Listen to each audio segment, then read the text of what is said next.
दोस्तों, आज के सीख की कहानी में आपका स्वागत है। अगर आप पहली बार आए हैं तो चैनल को सब्सक्राइब कर लें। कहानी को अंत तक जरूर सुनें। चलिए शुरू करते हैं कहानी।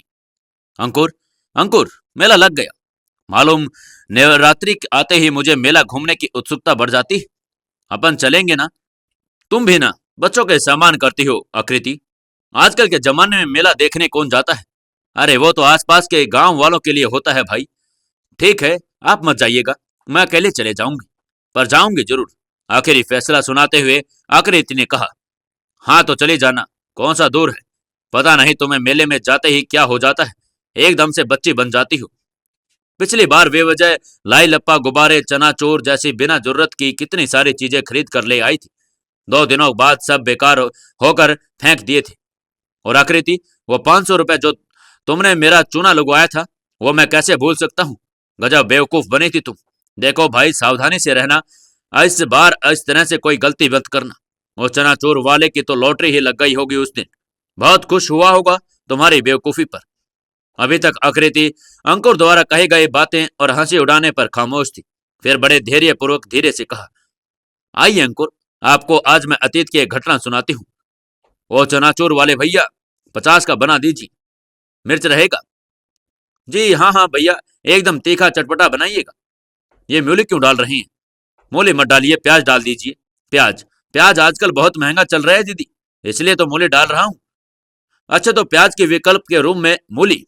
मैंने कुटिल मुस्कान के साथ उसे कहा। अरे मैम साहब, आप चिंता ना करें, स्वाद में बिल्कुल फर्क नहीं पड़ेगा। आप खाकर तो देखिए। चनाचूर वाले ने कहा। मैं उन्हें नमक मिर्च मुर्रा और कई सारे चीजें मिलाकर पेपर के टुकड़े को तिनका मोड़कर उछाल उछाल कर अच्छे से मिलाते हुए बड़े गौर से देख रही थी। फिर अचानक मैंने पूछा। अच्छा भैया, ये बताइए कि आप चनाचूर बेचने वालों के सभी लोगों के छोटे से गोले में या ठेले में चिमनी क्यों डाली होती है? मेरे अचानक पूछे सवाल पर चनाचूर वाले भैया पहले तो मुस्कुराए, फिर बोले, ताकि अंधेरे में भी चिमनी की लो चमके और लोगों को दिखाई दे कि अंधेरे में चनाचूर बेचने वाले भी हैं। वरना हम क्या, हमारा व्यवसाय नजरअंदाज हो जाता है मेम साहब। ये तो बात है। मुझे बड़ी जिज्ञासा होती थी कि ये सिर्फ चनाचूर वाले भैया के लिए ही ठेले में ये चिमनी क्यों जलाता है। अब समझ में आया। अच्छा भैया, एक बात और बताइए, आप लोग ऐसे चना बनाते हैं कैसे? मेरा मतलब उबाल के चना को कूटते हैं? एक एक चना को कूटा जाता है क्या, और या कोई और विधि है? मेरा वाक्य पूरा होने से पहले ही उन्होंने कहा। बस मेम साहब, अब ये ना पूछिए। मेरा मतलब, पेट पर लात मत मारिए। कुछ काम हमारे लिए ही छोड़ दीजिए ना। आजकल तो लोग साफ सफाई के नाम पर गोलगप्पे भी घर पर बनाकर खा लेते हैं। क्या है ना मेम साहब, हम गरीब लोग हैं। ऊपर से हमारा तो रंग भी सांवला है, कपड़े भी। बस उसी के हमारे सामान की शुद्धता मापी जाती है और हमारे सामान को शक की निगाहों से देखा जाता है। हाँ, कुछ लोग ऐसे जरूर हैं जो सफाई का ध्यान नहीं रखते, पर सब नहीं है। घर में पत्नी है, बच्चे हैं। पत्नी सारा दिन काम में लगी रहती है।